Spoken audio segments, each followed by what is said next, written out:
Hi everybody, welcome back to Enjoying Retirement. Today we're going to do a shore scuba dive out of Vista Park in Florida. I'll show you where that is in a moment. Here we're getting set up and we got there early, got there about 7:45. Got your gear. Remember, you got to have a dive flag and a float anytime you're going offshore for scuba or free diving, so we've got that. Now we're on the beach. It's only about a 50 to 60 yard walk, so nice and pleasant.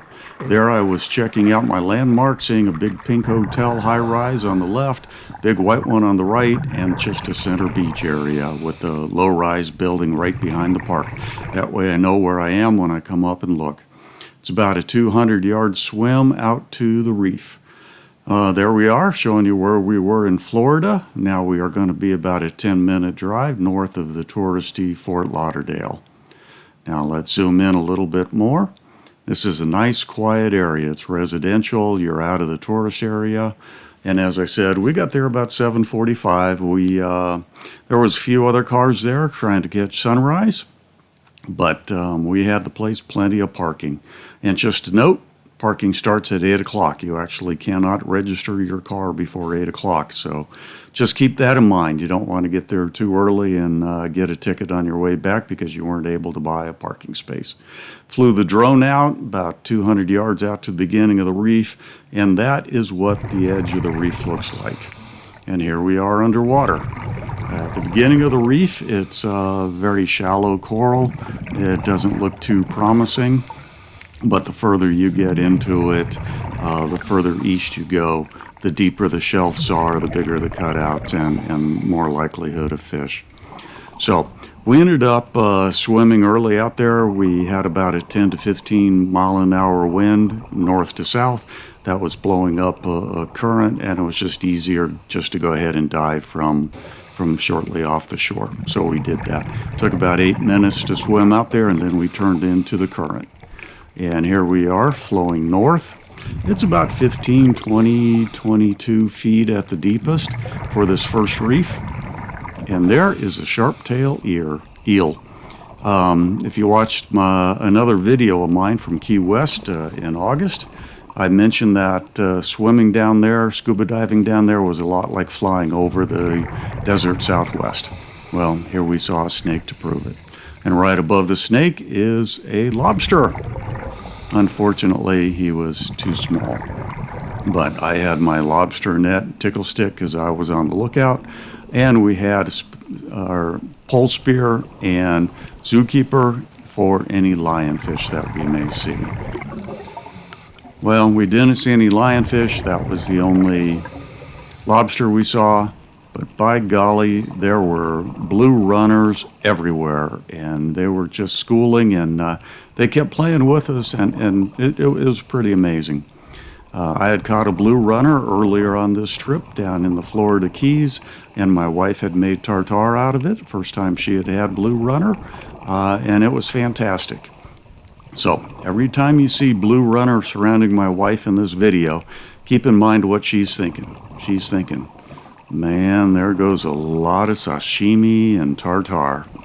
But hey, you can't carry a spear gun across a public beach in Florida. At least that's what I've been told by several dive shops. I actually have a call in to the Florida Wildlife Commission to get a ruling on that. But we played it safe, did not take a spear gun. All right, here comes the blue runners. For my mind, as fish go, they were kind of the highlight of the trip. They stayed with us, and they just swarmed us a couple of times, as you'll see through the video. As I said, the further east you go, and I believe this reef is about 100 yards wide east to west, and it runs due north and south. This is part of the third largest barrier reef system in the world. It's approximately 300 or so miles long, 350 miles long, and runs from the Dry Tortugas, which we had showed in an earlier video, all the way up to almost West Palm Beach. Boy, there's the blue runners again. Just beautiful creatures, and boy, do they taste good. But hey, they know we don't have a spear gun here, so they're going to come and toy with us. It's a little late in the season for us to find too many lobster, but I sure was hoping to find some down there. And there's a pair of angelfish that we're looking at behind the blue runners.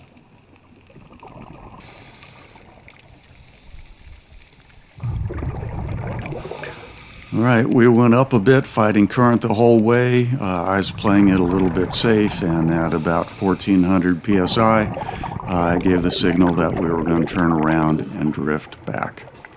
Blue runners wanted to know what we were doing, so I told them. They said okay. They said they'd keep an eye on us, make sure everything went well. The nice part about this shore dive is that if you do have a current, you're fighting it as we were out because we're fighting a high tide, and then you turn into the current. And then you just have to guess at what point of air do you turn around. We went to about 1400 psi, turned around, and then once you do that, you've got a drift dive. I'm trying to tell my wife she doesn't need to kick because we're drifting. But anyway, she eventually got the idea.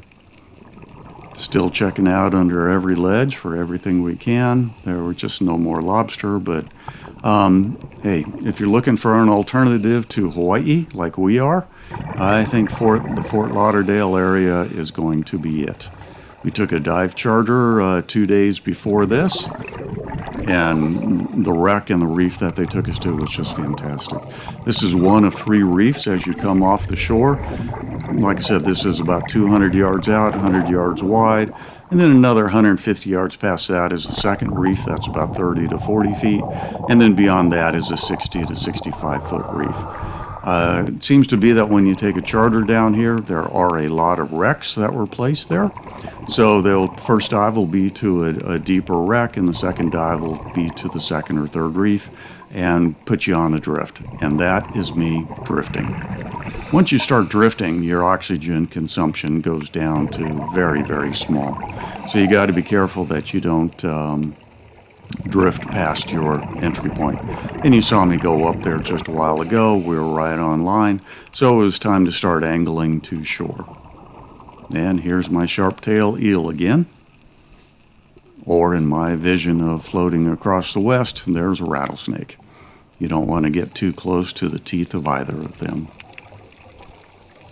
The blue runners thanking us for coming by and checking them out. And they said, we'll see you later, and we definitely will. We thoroughly enjoyed this between the boat dive and the shore diving. I think this is going to replace our every couple year trip to Hawaii, and I'll be happy for it. All right, got back to shore. I ended up being about 100 yards south of where we came in. That's okay. We just swam up and walked up the beach. Nice and easy. All I'll say is make sure you take a compass with you. Well, there you have it. Hope you got something out of that. And as always, I am enjoying retirement.